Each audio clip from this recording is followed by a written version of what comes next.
Right? So, if you remember, when we started off with push-down automata, the problems what we have solved so far is termed as non-deterministic.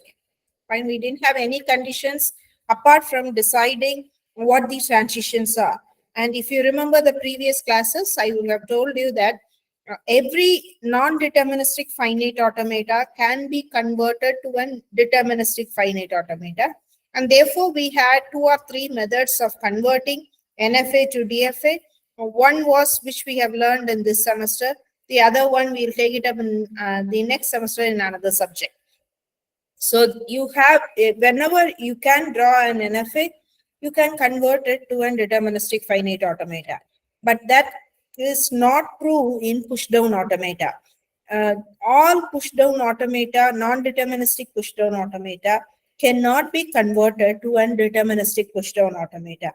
And if you look at the literature, there is no algorithm for converting a push-down automata, non-deterministic push-down automata, to a deterministic one. Rather, you have few constraints on which you will be able to build it up. But then there is a conversion which can happen between a push-down automata to an context-free grammar and then context-free grammar back to an push-down automata. Fine. So what we'll do is first 2 problems, we'll see how we'll try to convert a given context-free grammar into an push-down automata. And the next one is we'll try to understand what is deterministic push-down automata. And the last one, we'll try to convert an push-down automata to an context-free grammar. Now, having said this, we'll try to understand how things work. Fine. So you have a grammar here where S produces A produces B, C, and so on. Now, for converting a context-free grammar to an push-down automata, the grammar has to be in an GNF form. What is GNF form? GNF form is Grayback normal form, where on the right-hand side, the first character would be a terminal followed by any number of non-terminals, 0 to any number of non-terminals. Fine. So you have a set of points. Now, here we'll go ahead, convert it into an a push-down automata. So what we'll do is we'll write transitions on how you convert it to an push-down automata. Now, the one which are marked in red are common for all problems where you try to convert a context-free grammar to an push-down automata. So just for understanding, we'll insert, let me insert one more text box so that it will be helpful for you to do it.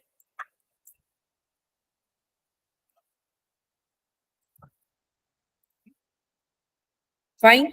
So what we'll do is we'll try to do certain in steps one by one. The first one, irrespective of whatever problem you have, you start with the state Q0. Q0 is the initial state. And you don't read anything onto your stack. And therefore, I'll be using lambda over there. You don't read anything onto your stack. And the topmost element of the stack would be Z. If this is the case, I'll have, usually we'll write it as Q1, Q2, and so on. And we'll put it in set notation. The reason is can have more than one output transitions. We'll move on to Q1. What I'm supposed to do, without reading anything from the input symbol, I am just pushing in the starting symbol of the grammar, that is S, and the popped out symbol, which is Z. So that is what we have done it here. What have I done? This delta of Q0 comma lambda comma Z is equal to Q1 SZ. Q0 is the initial state, and you move on to Q1. You push in the topmost element of the, push in the starting symbol of the grammar onto the stack. Now, and for all the transitions, productions, what we have here, the input state and the output state will be Q1. You will never have a change in it. So we'll say delta of Q1. We'll move on to the first production. first production, we'll take the character which is on the first character which is on the right hand side. The first character is A. First character becomes your input element and the left hand side variable. So what is the second parameter? Second parameter is taken from the taken as the first character of the right hand side, which is A, and the left hand side variable is S, capital S. Fine. Now what should I do? You are moving to Q1 alone. You are not moving to another state. We will always be there in Q1. Q1, comma, whatever is left in the right hand side other than A, I'll write it. Other than small a, I'll write it here. So it is Q1A, yes, which produces Q1A. Similarly, if you take the second production, you have three alternatives, among which two alternatives starts with A. So what we'll do is we'll just take it up and see how it works. The first character is A. The left hand side is capital A. So I'll say A, comma, capital A. Okay. And then on to the right hand side, the first alternative after A, what you have is capital ABC. I'll write it as such, capital ABC. Now I have one more option here, which starts with A. So what I'll do is I'll write two outputs. You have two outputs on A for the second production. That is Q1 on A. Sorry, Q1A on A. After reading this A, I don't have anything over here. So Q1, comma, your empty string, the lambda. Q1 lambda is the output. Fine. So how many, among the three alternatives, I'm taking the first alternative and the second alternative, the third alternative, because these first alternative and the third one starts with the same character A. Now you have one more alternative over there, which starts with B. And therefore, I will have one more transition over here. Delta of Q1 B on capital B. Where did I take it from? I took it from this particular transition, Q1 B on capital A. So what should I do? I'll write Q1, comma. After B, what is left out is capital B. So I'll have capital B over here. Fine. Now we'll move on to the next one. It is Q1BB. How did I take it? I took it from the transition Q1. The first character is B and the left hand side variable is capital B. Now if the output is Q1, wherein what happens here is once I read the terminal B, I don't have anything left out. So you have Q1 lambda. Now the same thing goes for the last production. Q1 small c on capital C is Q1 lambda. Now all these are productions which you have written by trying to convert the given production or the given production into a set of transitions. Now along with that, we'll go ahead with the last one. We are there in state Q1. So once you are there in state Q1, if you have lambda and z, then we move on to the final state, eliminating whatever you have in your stack or emptying the stack. Fine, this is how you try to convert an given context-free grammar to an CFG. Fine, I'll repeat. So there are a few things which you have to understand. Number one, to convert a context-free grammar to an push-down automata, the grammar has to be in GNF form. That is number one. Number two, invariably for all conversions of CFG to PDA, the first transition and the last transition holds true. What do I do in the first transition? Without reading any character from the input string, and if the topmost element of the stack is Z, you push in the starting symbol of the grammar S and Z. If the starting symbol is E, we'll push in E. If the starting symbol is A, we'll push in A. And then you move from state Q0 to Q1. And the last one, we'll be there in Q1. If you have read all the characters from the input string and the topmost element of the stack is Z, pop out Z and move on to the final state. How do I convert the rest? You have to have three parameters on your input. Invariably, all these transitions, the input state and output state is Q1. So Q1, the input alphabet is taken as the first character from the right-hand side of the production. The stack alphabet is taken as the left-hand side variable, and whatever remains on the right-hand side after reading the first character comes as the stack element to be pushed in. Fine, this is how you try to convert context-free grammar to CFG. Sorry, CFG to push down automata. Fine. Now is it clear? Should I repeat it? How many of you have understood it? If you have understood, can you raise your hands, please? The last step. Okay. Good. Now, the last step is from Q1. If I don't read anything, you have lambda onto the input string because you have read every character. What remains is lambda. The topmost element of this stack is Z. You move on to Q2 and then you pop out Z. Now, for all these points, the one which are marked in green here, the input state, you have 5 parameters, the input state and the output state. Invariably, the input and the output state is Q1. And then the stack element, the second parameter, what you have here, that is the first character on the right-hand side. Second parameter is the first character on the right-hand side. The third parameter is the left-hand side variable. The third parameter, I'll repeat, is the left-hand side variable. After, on the output side, you have to have something which you push it onto the stack.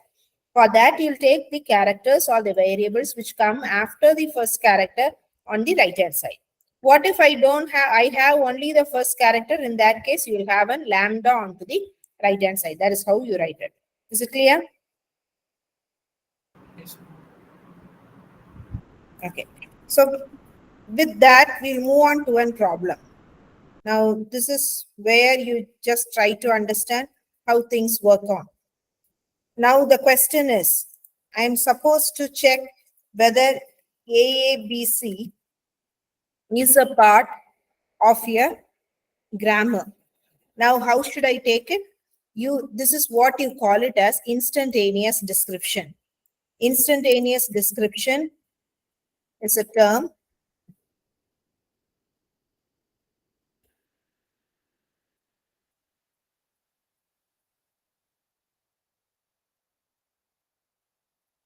instantaneous description. I forgot the spelling. I confused the spelling. Instantaneous description is a term which helps you to identify the current position of your internal state, the stack content, as well as the input string. So now what I do here is I'll do this in this way. You have Q0. Q0 is your initial state, and AABC is the input string what we have to check. And what is the stack element? Stack element is Z. For our understanding, we'll push Z onto the stack. Now, we'll take the first rule which we have given it. The first rule says, by reading nothing from the input stream, you just convert Q0 to Q1 and stack content is converted as SZ. So what I have done here, from Q0, we have changed it to Q1. And then what has been inserted? Q1, SZ is inserted, fine. So what happens? You convert the first time, you don't read anything from the stack, Z alone is converted to SZ and Q0 is converted to Q1.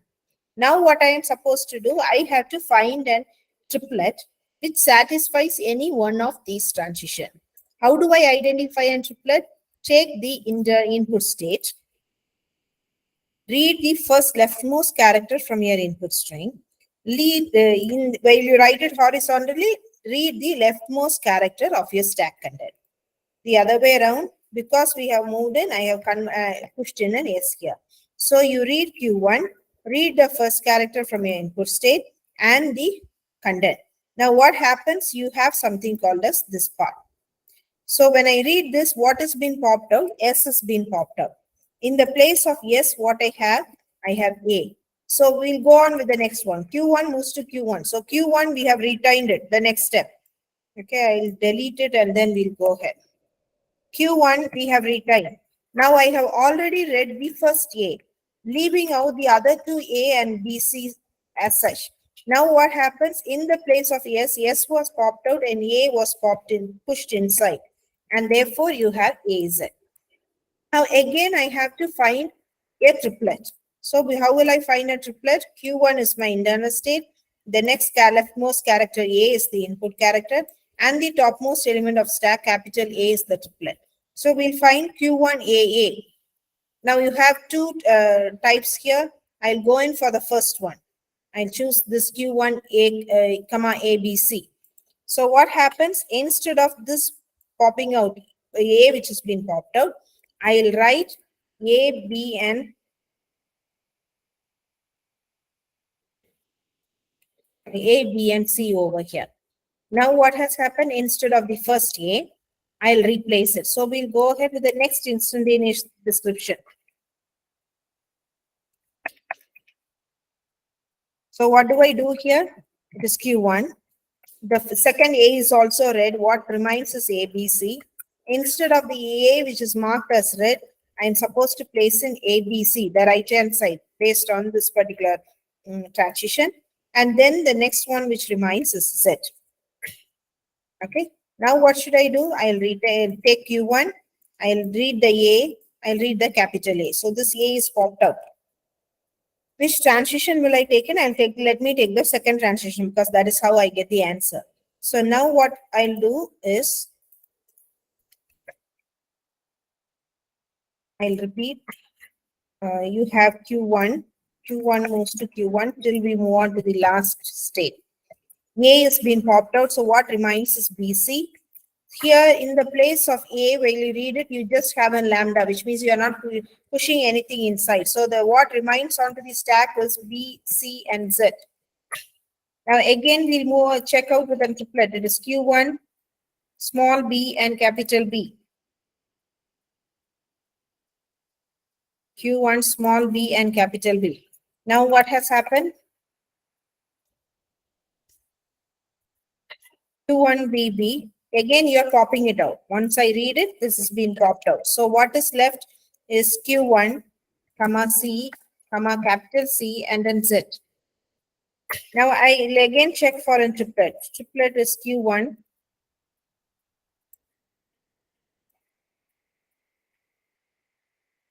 C, and capital C. Q1CC is Q1 lambda again. So what happens? C is also been popped out. In the place of it, we are not going to insert anything. So now we'll go for Q1, comma C is also red. So C has to be now replaced where there is no input string to read anymore. So I'll have lambda, comma what remains the stack is Z. Now we'll go on to the last transition, Q1 lambda Z, which is Q2 lambda. So now what happens? The last part is you have reached the final state. And then we have nothing more to, we have nothing more to add on to the input string. And we have also cleared off the stack content. And therefore, you have Q2 lambda lambda. Once you have reached it, you can say that the string is accepted.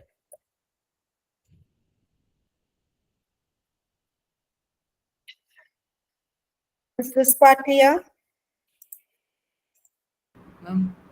Yes. Each time we have to convert the CFG to that particular format, and we have to most probably we'll give it in GNF form, but if it's not given, it can be converted to an GNF form, and then you try to do it.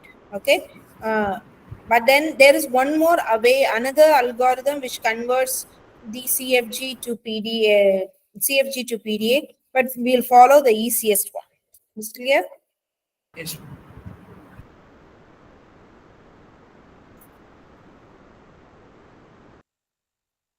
Now, we'll do a small work here. What we'll do is having this as the input. Okay. We'll try it with 1 second.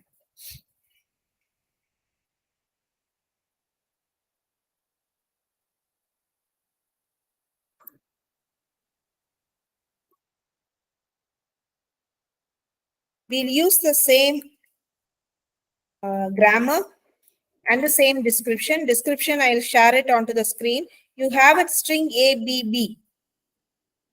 I'll have these transitions to be shared onto the screen.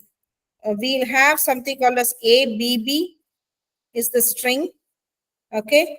You can go ahead and solve it and then take a snippet of it and post it onto your GCR. GCR, I'll be creating it now. You can take a snippet of what is here on this shared on the screen. The string which has to be solved is ABB.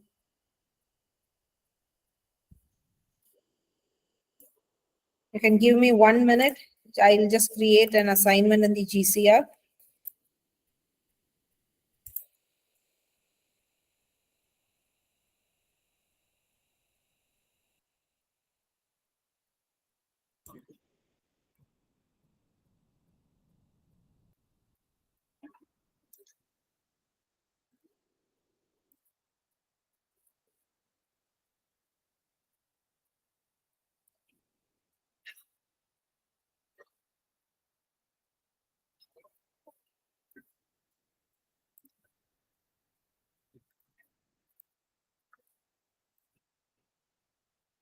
While solving any doubts you have, you can turn on the screen, share the given input, and then you can ask me. What you're supposed to do is just use, instead of triple ABC, you can use ABB and check whether it has been accepting or not.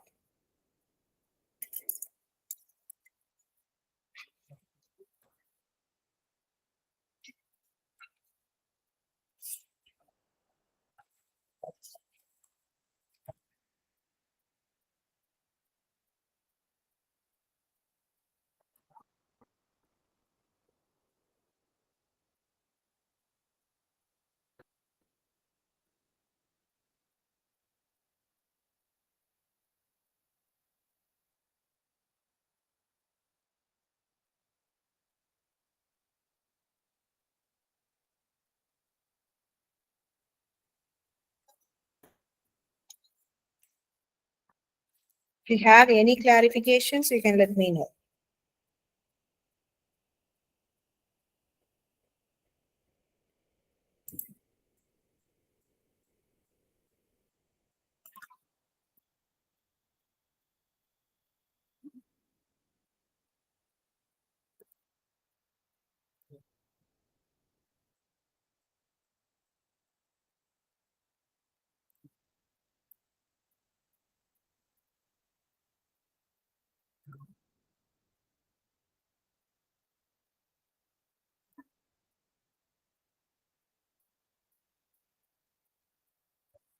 Once you have turned in, you can put it as solved in the chat box.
How many of you have got it?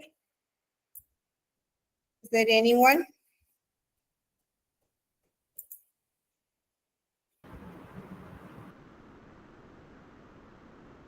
Ma'am, during Yes. the A transfer, like when pushing into the A, is that we have to take A, B, C, Z, or we have to take lambda? You can take lambda. Why do you want to go for ABC? Then means next step we cannot able to pop up anything. Yeah, ma. You have ABB, right? First time. Yes, ma'am. A will be goes. Uh, Okay. then So you will have BC. So you'll go for the fourth transition. What is displayed? You will have A alone. A is it alone. You will have BA to be taken in, and this A what you have inside the stack will be converted to B. oh yes,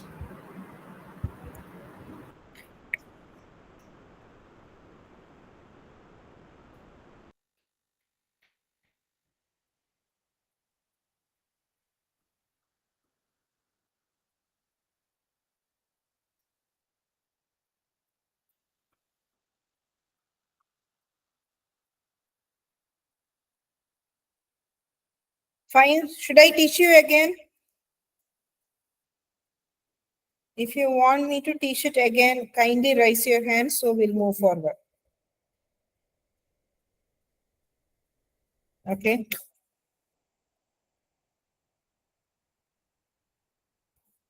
Okay, I'll do it. We'll directly take in for ABB and then we'll try to sort it out.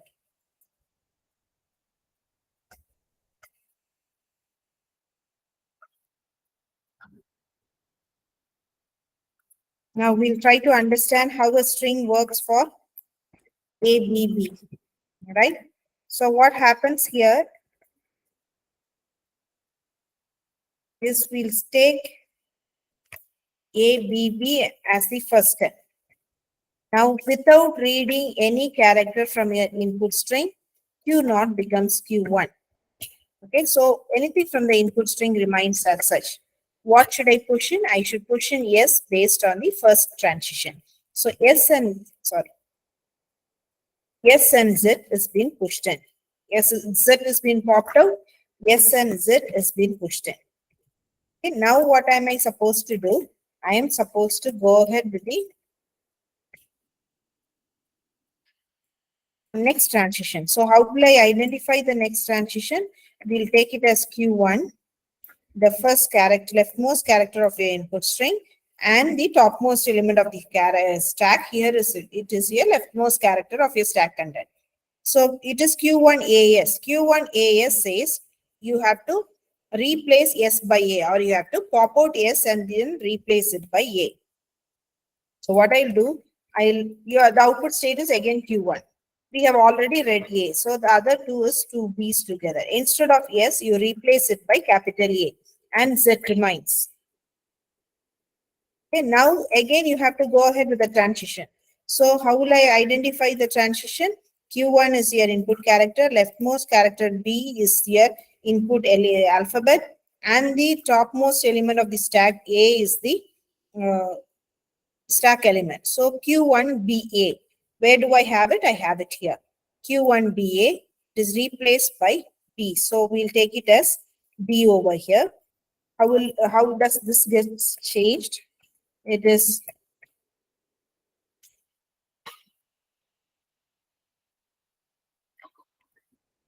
okay. You have Q1. First B is read, so only one more B remains. Instead of A, what has been pushed onto the stack is Z. So it is Q1BZ. Now again, we'll go for the similar kind of setup. Q1 is your input state. Small b is your terminal, that is the input character. Capital B is the stack element. Where do I get it? I get it here. Q1BB. What does it mean? It retains in Q1. No, nothing is being pushed in. So B is popped out while you read that particular instance. Now what do I have? What do I have here is the stack content is being cleared off. So you will have Q1, comma, I have read all the characters from my input string. So what is left out is lambda, and then the stack content is Z. And then we'll go ahead with the last transition, Q1 lambda Z. Q1 lambda Z, we have Q2 and lambda. So what happens here? It becomes Q2, comma lambda and another lambda.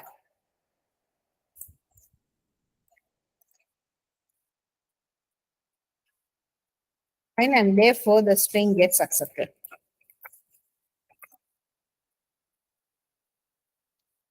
Okay, any doubts here?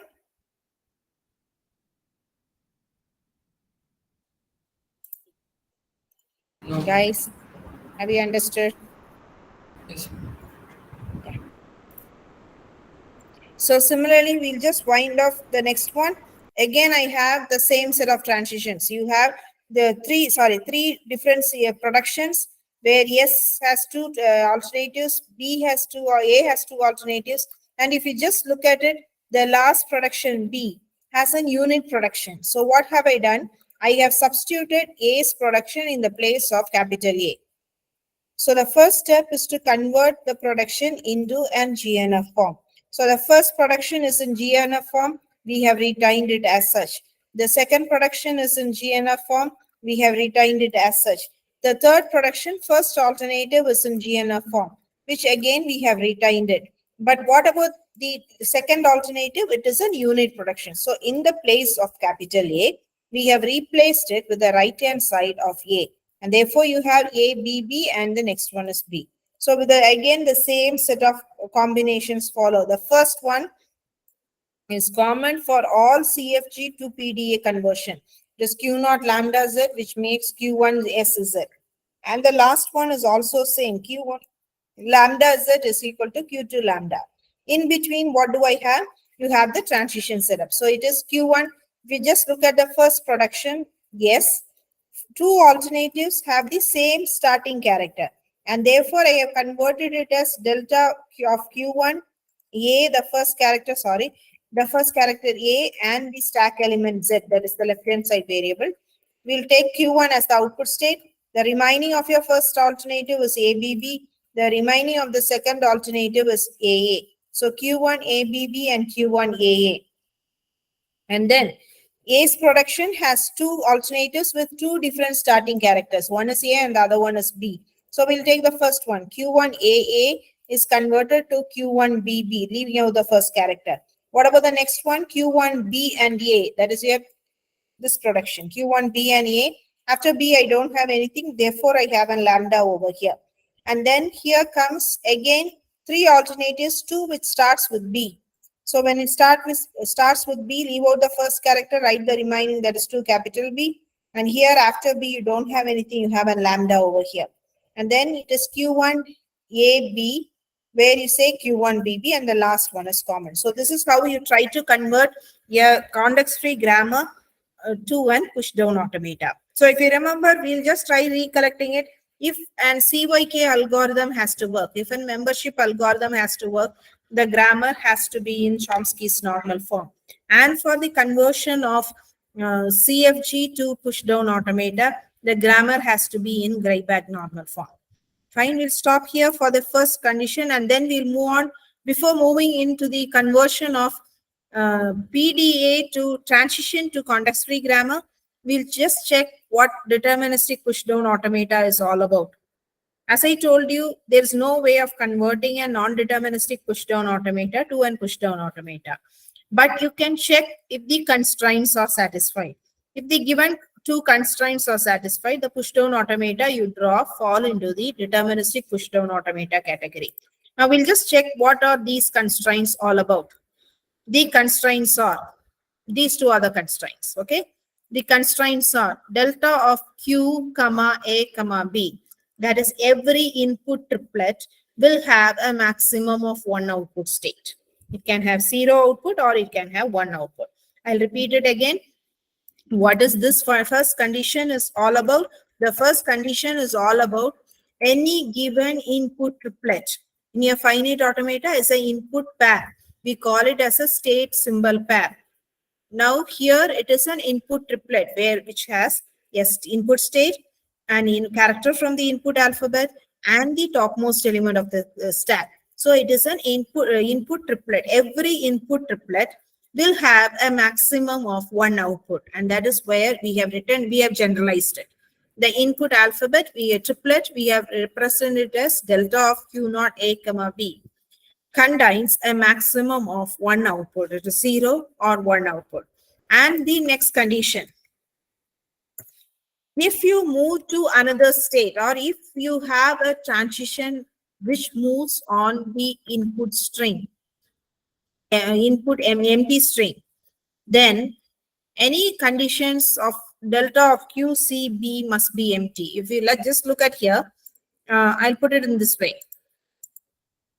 If Q naught lambda B is not empty, which means I have an input pair which says Q naught lambda and B, Q lambda and B.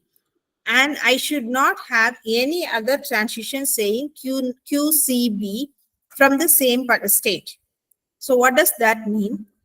I'll put it, we'll take this particular example. Okay, your input character is A comma B.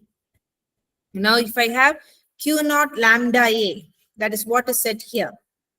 If I have Q naught lambda A, which says you have Q3 lambda, or you say Q3 AB, or whatever it is, fine. If this is there, if this transition is a valid transition, then I cannot have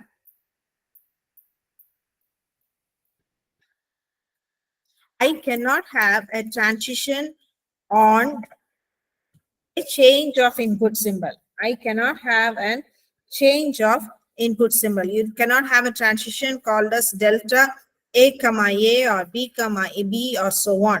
Fine. So these are the two conditions to check whether your PDA is deterministic. Most of the times the PDA what we draw is is deterministic, except for the conversion of CFG to PDA. So these are the two conditions by which you check PDA is deterministic. Fine. Now just let us take an example and see how it works. Now we'll just go on to the one of the problems which we have solved in the last class. I'll tell you how it works, okay?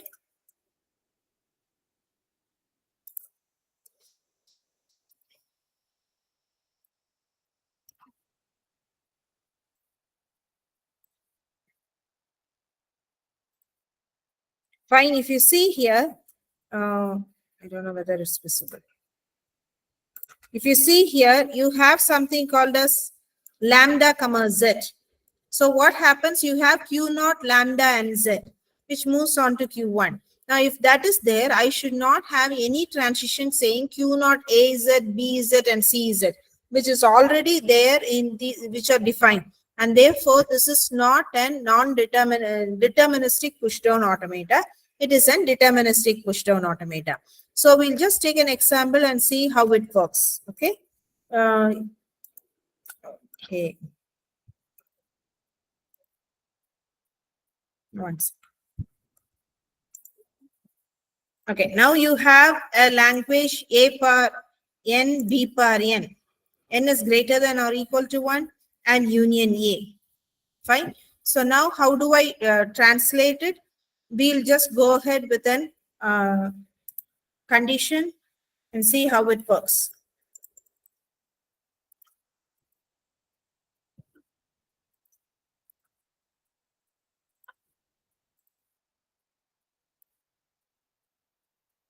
Let me have two states. It's A power n, B power n. Fine. And if you just clearly look at this language, this A power n, B power n, n is greater than or equal to 1, union A. So a single A is accepted, right? So what I'll do is, from Q naught, I have to say, just by reading an A, things has to get accepted. Fine. So your Q1 becomes the final state. Now, if not, if there are more A's, then it has to really work on. So if it is more number of A's, what I'll do is I'll go on to the next step. Saying if there is an A, you push in two A's, the normal concept what we have. And here, if it is any number of A's, you push in two A's. Now what happens? We'll go ahead with Q3. Find if there is B transition, a character on B. So B, A, and you pop it out. You have B, A, and you pop it out. And then comes the lambda Z condition. So what we'll do from Q3, let me take it to the final state saying lambda Z, you remove lambda and just you move forward. Fine, this is how you try to construct and deterministic finite automata. Deterministic finite automata, I'll repeat, it's one similar to your push down automata. But the only condition is, okay, the only condition is these two conditions has to be satisfied. So if in case you are asked to draw an deterministic push down automata, now the question is, how do I really identify it? For identification, what are we supposed to do? We are supposed to consider these two cases. Every transition, what we define, will have an at most of one element. And if there is a lambda B transition, you will not have any other characters again. Fine, we'll stop here. I will talk about the conversion of transitions to CFG in tomorrow's class. Thank you, Ma. Thank you.